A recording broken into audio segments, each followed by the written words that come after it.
Okay, what if I told you that quitting a really powerful addiction could actually be easy?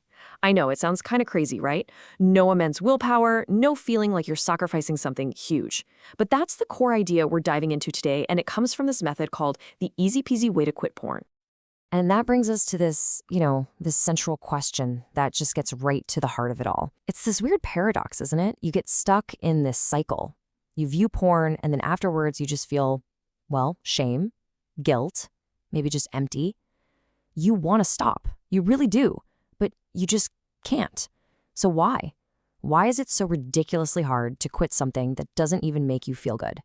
Well, here's the thing. The core argument in this approach is that we've been looking at this whole problem completely backwards.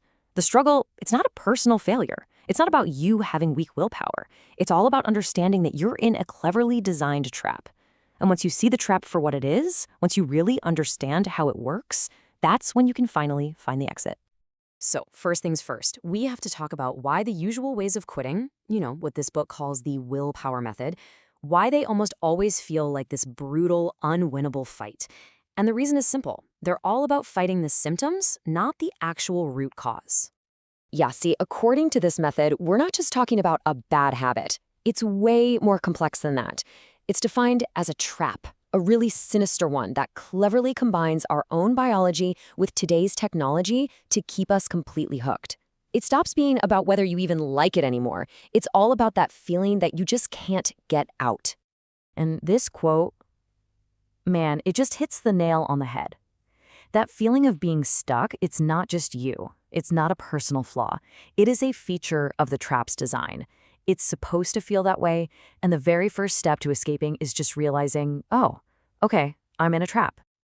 Okay, so what does this sinister trap actually look like on the inside?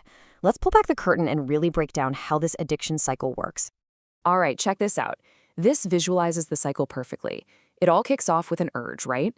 But then comes the brainwashing, all those little lies and justifications you tell yourself.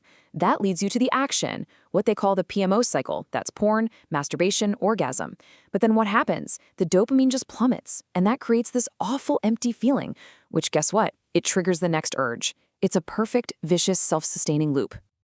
Now, this trap is powered by two things. Think of them as two monsters. First, you've got the little monster. That's the physical part.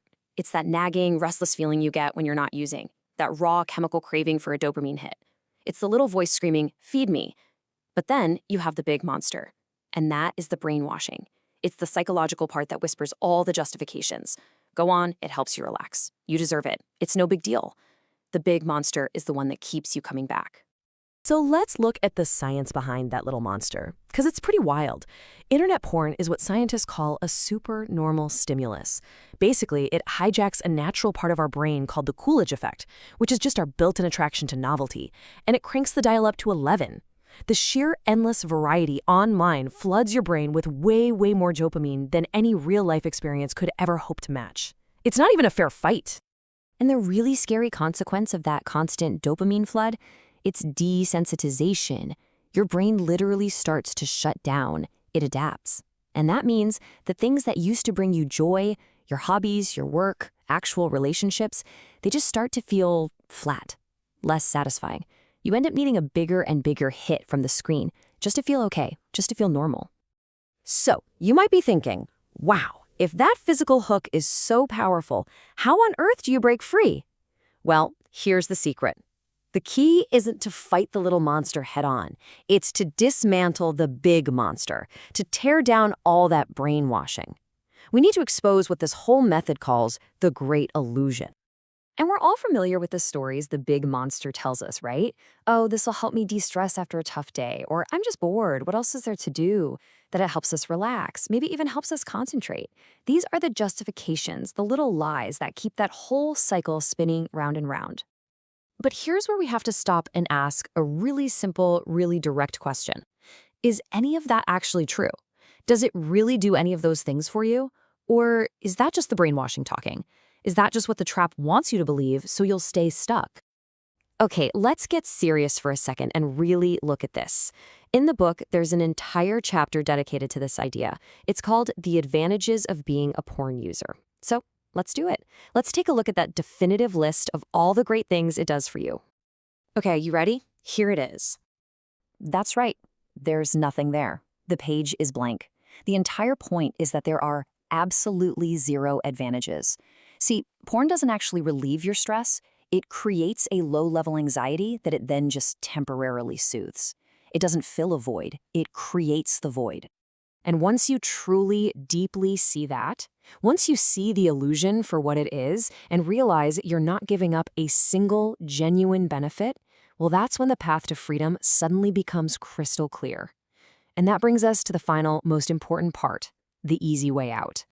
This right here brings it all home. The escape hatch isn't about gritting your teeth and fighting urges with willpower. No, it's about systematically removing the brainwashing.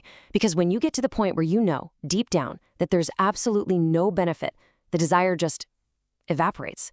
The cycle breaks because you've starved the big monster. There's nothing left for it to feed on. And that is the absolute fundamental mindset shift right there. You are not sacrificing a pleasure. You are not giving up some vital crutch. You are escaping a trap. You lose nothing of value, and you gain everything back. This isn't about depriving yourself. It's about liberating yourself. So what exactly do you gain? Well, the list is incredible. We're talking about real health, more energy, actual peace of mind. You get your confidence back, your courage. You regain self-respect, find genuine happiness, and the big one, you get your freedom. Freedom from that pointless, endless cycle. And the method leaves us with this one last, really powerful thought to chew on. Once you're out of the trap, once you can look back and see it for what it was, the big mystery won't be why it was so hard to quit. No, the only real mystery will be why you ever did it for so long in the first place.